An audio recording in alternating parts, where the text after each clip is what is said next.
Allez, on vous reparle du Bitcoin sur Boursorama, non pas pour parler de son cours, ça on l'a déjà fait, mais pour parler de la terrible mésaventure de certains. Bonjour Émilie. Bonjour David. Alors, avec la flambée du cours du Bitcoin, même s'il y a beaucoup de volatilité ces derniers jours, ils auraient pu devenir millionnaires, voire plus, mais à cause d'un simple oubli, mais pas n'importe lequel, ils ne pourront jamais toucher leurs sous, leur argent, oui. leur pognon. Alors, figurez-vous qu'un bitcoin sur 5 serait bloqué sur un disque dur dans le monde sans que son propriétaire ne puisse plus jamais y accéder. C'est ce que révèle Chainalysis, un cabinet spécialisé dans les crypto-monnaies. Alors, ça correspond grosso modo à 20% des 18,5 millions de bitcoins qui existent à travers la planète, soit 144 milliards de dollars qui sont ainsi partis en fumée.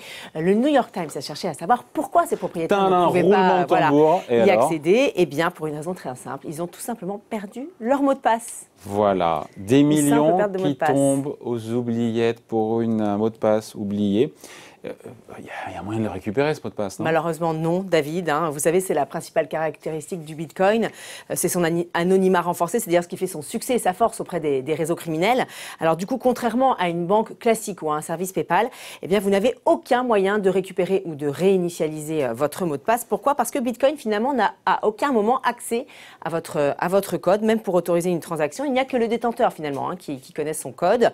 Ce mot de passe, il vous donne accès, en fait, pour être un peu technique, à votre Iron Key. C'est un petit disque dur qui contient les clés numériques qui donnent accès à votre portefeuille. Donc, si vous n'avez pas votre mot de passe, si vous ne l'avez pas, eh bien...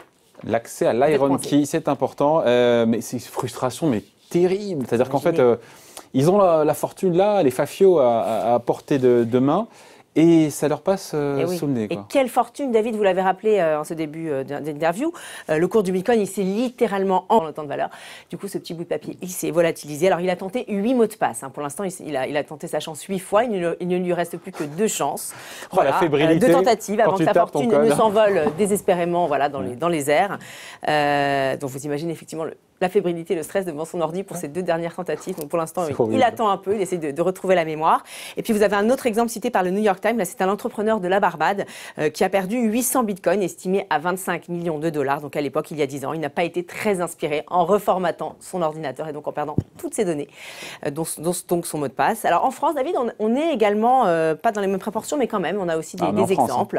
Alors c'est BFM qui cite le cas d'un journaliste parisien, donc un de nos confrères, qui a acquis des bitcoins en 2015. À l'époque, ces bitcoins, ils valaient 200 €. Aujourd'hui, ils valent la bagatelle de 28 000 €. Mais ce journaliste est assez philosophe. Il dit que finalement, il a fait le deuil de cet argent qui avait été obtenu sans avoir travaillé. Ah oui, certes, mais il doit y avoir, Émilie, quand même des professionnels qui peuvent nous aider comme ça. Enfin, aider en tout cas, il y a quoi? Il n'y a pas des super geeks, des spécialistes du dark web, des génies de l'informatique. On les appelle des serruriers électroniques, tout simplement. Alors, ils peuvent effectivement vous donner un coup de pouce, mais ils ne sont pas fous. Ils se font payer en dollars et pas en bitcoin.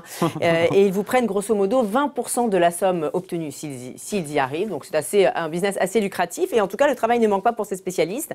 Preuve que beaucoup, en ce moment, ont perdu leur code d'accès. Par exemple, vous avez chez Wallet Recovery Service, qui est une société spécialisée dans les recherches de clés digitales. Eh bien, on constate un afflux de demandes le mois dernier qui a été multiplié par 3. Et puis, les plus désespérés, David, font carrément appel à des hypnotiseurs. Et oui, alors la chaîne CNBC nous cite l'exemple d'un hypnotiseur qui est basé en Caroline du Sud, qui est extrêmement sollicité en ce moment. Selon lui, il faut au moins 3 séances pour retrouver la mémoire, sans garantie de succès. Donc vous voyez, David, le Bitcoin n'en finit pas de nous faire perdre la raison. Et tourner la tête, c'est ça. Jamais oublier son mot de passe. Merci, Émilie. Bon week-end. Bye. Bon week-end.